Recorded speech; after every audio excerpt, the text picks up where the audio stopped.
Good. hmm Yeah. Good afternoon. Welcome to your interview.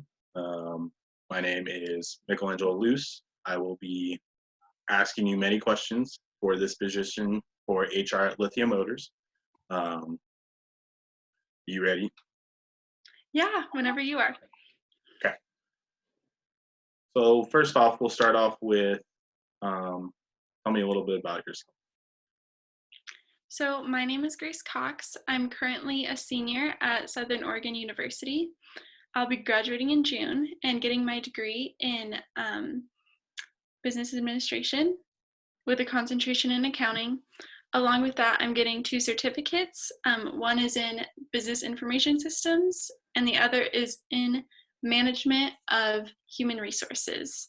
Um, Besides that, I have interned at an accounting firm here locally and learned a lot of office skills and office communication, networks, and I'm also looking into grad school options for the future. That's exciting and very impressive. Thank you. What made you apply for this position? I always have had interest in the HR departments when I've worked for companies or intern places. I think their work is extremely important and I feel like I'm a good fit. I love to connect with people and do everything I can to help. So, it's really because I want to help people and be a helping person in the office that people can go to when they have issues or need guidance. Very nice. Next, what is important for you to you in a company? I'm nervous. What is important to you in the company? What things do you look for in an organization? What's most important to me is how people interact and get along. It's important for me to see how subordinates are treated and how managers treat those below them on their team. I love a good team atmosphere and people that get along. Um, and I like to see a lot of communication and open door policies between higher up people in the company, because I think that shows that they really care about each other, and also people who want to get it together on the weekends. And it's not just all about work; it's Yeah. about being there for each other. Can you give me an example of your ability to manage or supervise others? So this last year, I worked for ECOS, which is a sustainability Okay. student-ran organization on the Southern Oregon University campus, and I worked as a garden coordinator. I was going to call it a coordinator. That's basically what it was. Um, and I handled a lot of the administration work. So I would handle emails and complaints, and there were a lot of people who worked in the garden physically, and I got to do a little bit of that too, which was nice. Okay.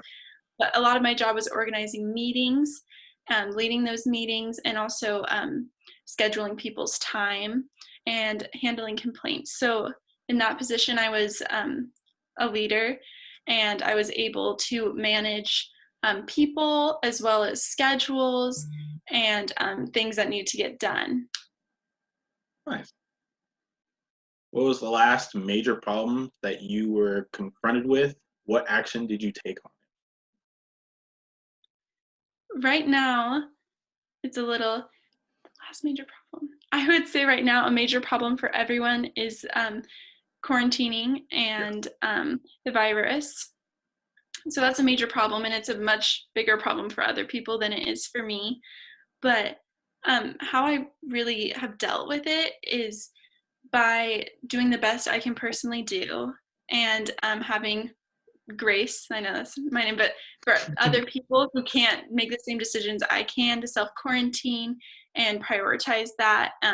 So I'm just trying to handle it by being as positive as possible, and keeping myself healthy to try and keep others who are um, more vulnerable safe and healthy as well. So it's a hard choice, but I've been FaceTiming friends and trying to pick up some new hobbies and cook some new recipes to keep myself busy. So it's the current big problem I'm dealing with, and everyone else is too. So Yeah.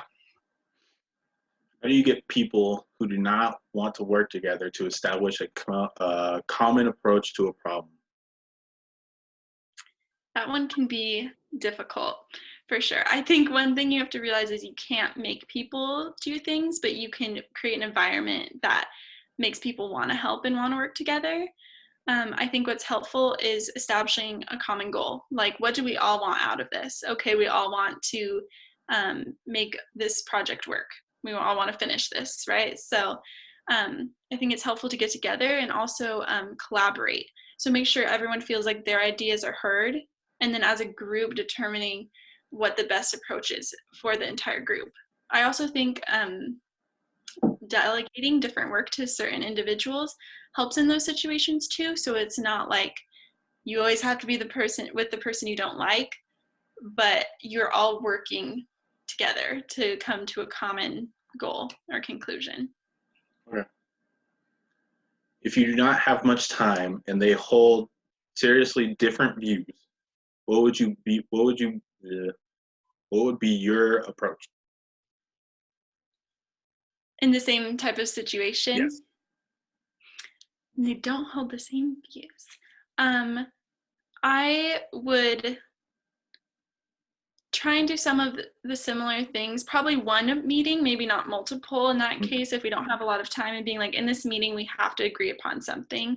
And if that person has a very different view and isn't going to come to some middle ground, then I think I would have to come to talking to someone higher up, or figuring out if we do have to reconfigure our team just to get that project done, and maybe in the future work together on something where we have more time to discuss those differences. But I think when there's a deadline, you have less time to beat around the bush and worry about someone who isn't going to work together and collaborate. Okay. The last time you did not know what decision to make, what did you do? The last time I didn't know what to do, I made a little pros and cons list. I'm a big fan of lists and organizing. Okay. And I, as well as talked to my friends and family and those people who I know who love me and want the best for me. So I took in all of the considerations of the people I love around me and my own indecisiveness, and I would make a list and compare those to make my decision. What courses in school have been of most help in you doing your job? So currently I'm taking an interviewing and listening class, which will be important in HR to learn how to communicate in an office setting, as well as interviewing potential people for work. That's a lot of an HR position is doing that. I've also taken management of human resources to learn more about the actual verbiage that's used in human resources jobs, and how to write a job description, how to reach people, and how to market positions. And most recently, I took a class with a man who wasn't a professor, but he was a businessman in Ashland, specifically in HR, and it was interesting to hear his real life experiences with it. So I learned a lot from watching or hearing his stories and us doing projects together to learn how we would deal with difficult situations. All right, last one. If a future employee, if you do end up getting the job here, has a serious problem at home and they come to you for advice, let's say the situation is they're about to lose their home, what would you do for steps to help build them and build their confidence back up to be able to get stable again? Well, I would first show empathy and sympathy for them and make sure they know they're not alone and that I am here to help them and not make them feel bad about their situation. So I'd make sure they knew they weren't alone. I would probably refer to some HR documents and websites and resources to see what I could do in my position to help them more. And more than anything, I would tell them that they're not going to lose their job right now, like that they're safe here, and that I would do what I could in my time to see, if I could talk to management, see if you could get extra hours, see what I could work on to help that person. Because I think when you're in a company together, those people are in a way like family, and you want everyone to be safe and happy. So I would make it my priority to do that for them and help them in any way I could. Excellent. Do you have any questions? I don't think I do at this point now. Okay.